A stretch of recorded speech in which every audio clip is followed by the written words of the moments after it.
Nobody is prepared to stumble into a jungle in the city when leaving the clean, polished and bright neighborhood of the atrium in Weimar.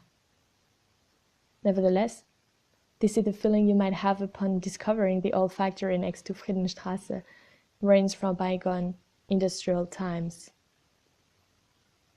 The act of finding this old factory in Weimar is, however, more difficult than you might think. Walking down the Friedenstrasse following the river, you see only a large amount of trees, until a chimney all of a sudden pops up in the curve of the road. Then, among the luxurious vegetation, you discover the roofs, windows and walls that defy the laws of gravity, fighting to survive according to their own rules. The original architectural plans, made of straight and perpendicular lines, have been lost in time, and now unexpected curves rule.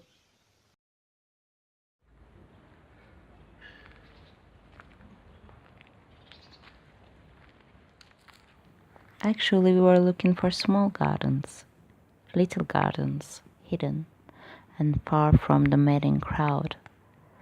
They said there we can find one on Luthergasse. We reached the place by chance under the dashing sun. First the smell, and then the colors were quite tempting. But alas, once Goethe's wife's house was now again a private property. Then just to the side of the house there was a heavy closed wooden door.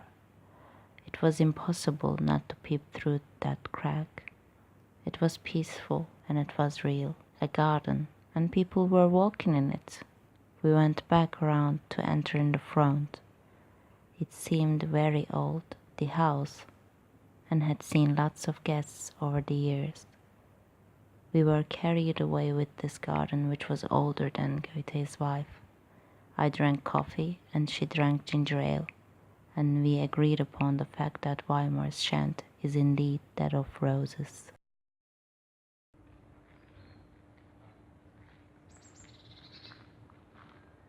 Clara has been living in Weimar for 2 years. She studies music and plays the organ. When we met her in the Herder garden, she was lounged on a deck chair between pears, roses and rabbits, writing music. The garden is her favorite place in Weimar. In the middle of the city, it is a peaceful realm protected by centenary trees. It is a place where she can study, compose music, and savor the delicious meals from the garden's restaurant. We agree with her. Entering the garden is like a secret. You will not find an oppressive crowd here, only singing birds and frolicking rabbits.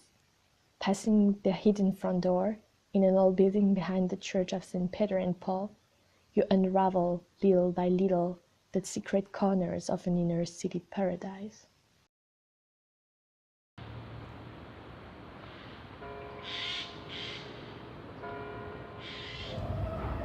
There was music, yes, I remember.